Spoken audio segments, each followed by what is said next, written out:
It's kind of hard to believe that DJI released the Mini 3 Pro a year ago this month. It actually came out in May 2022. And it really doesn't feel that long ago, mainly because DJI did release a couple newer drones since then. They released the Mini 3 as well as the Mini 2 SE. Now here we are a year later in May 2023. Is it still worth getting the Mini 3 Pro, especially when there's a lot of these other drones on the market? And just to cut to the chase, if I'm only gonna have one drone with me at all times in my bag, I'm definitely gonna choose the Mini 3 Pro. Now, of course, everyone's budget, their scenario, their use cases are gonna be a little bit different, but for me, what I need it for and the capabilities that the Mini 3 Pro has, it pretty much checks all of those boxes. Now, of course, there are other options out there like these, the Mini 3, Mini 2 SE, Air 2S, the Mavic 3. And when a lot of people always ask me which drone should I get, I like to just think of these things as really flying cameras. You really have to look at the specs. Do you need specific types of specs for your needs? And I think that's the biggest thing that'll determine which drone you're going to want to pick, what you need to do a specific job, or if you're possibly hired to do a job, there might be some requirements there that need you to have a certain profile, a certain resolution. And of course, some of these are a little bit more advanced than the other ones, so it's really based on your needs. And for the first reason why I'm gonna always keep the Mini 3 Pro in my bag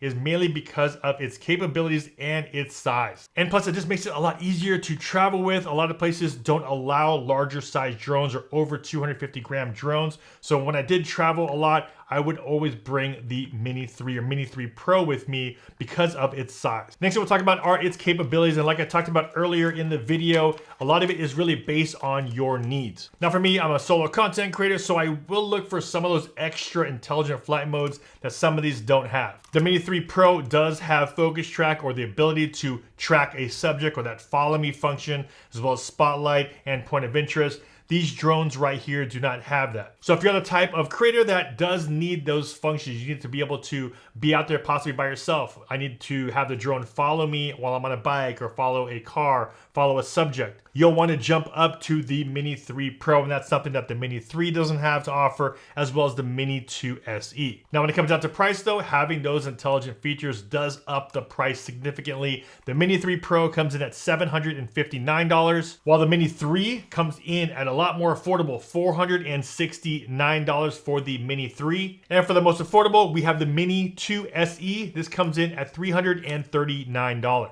Now if you want to jump up in quality over the Mini 3 Pro, you're going to want to jump over here. We have the Air 2S as well as the Mavic 3. This one's the Mavic 3 Pro, but they also have the Mavic 3 Classic. Now the Air 2S comes in at $849, about $90 more expensive than the Mini 3 Pro. Has all the similar features as the Mini 3, so it does have all the focus track, the follow me functions, as well as a 1-inch sensor. So higher quality camera on the Air 2S versus the Mini 3 Pro. And then stepping up to the bigger drones, this is the Mavic 3 Classic, as well as here, the Mavic 3 Pro. I have reviews on all these. Of course, if you guys haven't seen that, I'll leave a full playlist down below in the video description. Now for me, these are still my go-to drones, especially if I know I'm going out there to shoot and I need it as high as resolution as possible. In a compact size, I will normally go for the Mavic 3 lineup. Now for me, I print out a lot of my photography. I like to do large format prints on acrylic, and you're gonna want the highest quality, larger censored types of cameras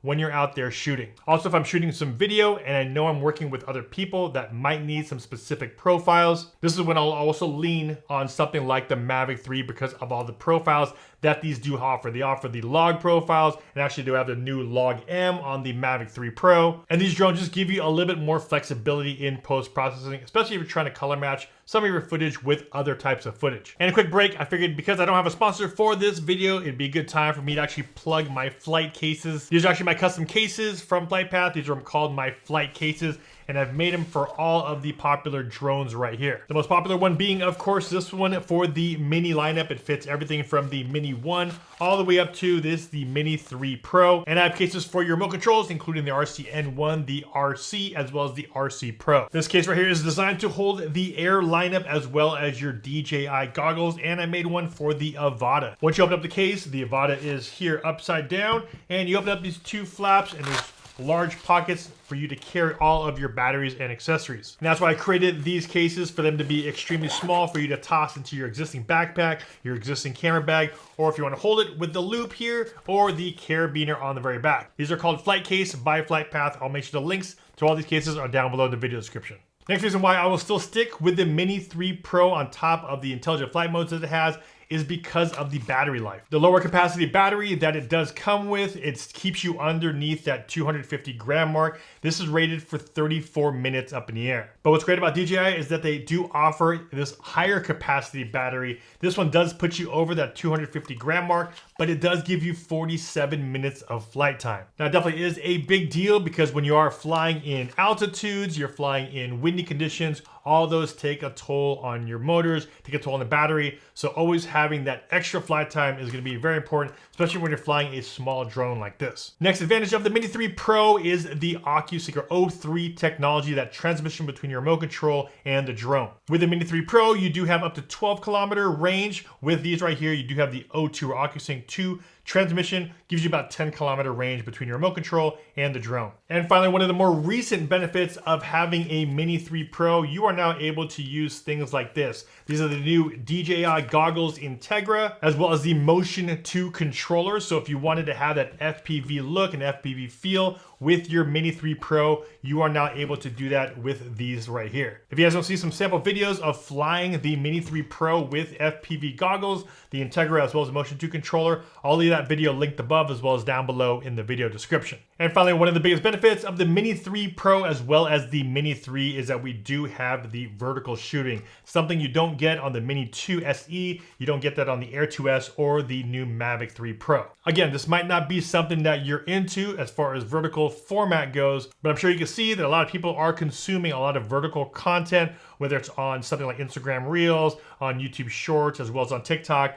A lot of vertical format is being consumed, and you have the ability now with the Mini 3 Pro and also the Mini 3 to shoot natively in that vertical format. Like I talked about earlier, there's a lot of different reasons why you might pick certain types of drones. Of course, for the capabilities, for the camera quality, for the affordability. A lot of times when people ask me what drone should I get, it really just comes down to that checklist of things that you need at a bare minimum. What do you need in order for you to create your content? If you're doing things just on basic social media and you just want something to fly around, then go for the more affordable types of drones here. If you're more of the content creator that's more of the in-between space, that you not only want to have high quality 4K video, possibly some vertical, and also the ability to have tracking, that's when you'll jump over to the Mini 3 Pro. And of course, if you want to step up your quality and you need a lot more options as far as picture profiles go, you're going to want to move into a larger camera, larger sensor. These drones right here, the Air 2S, as well as the Mavic 3 Classic, Mavic 3 Pro,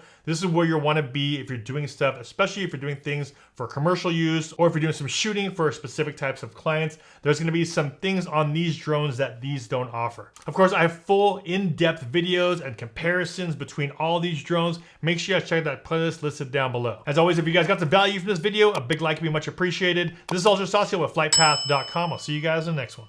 Take care.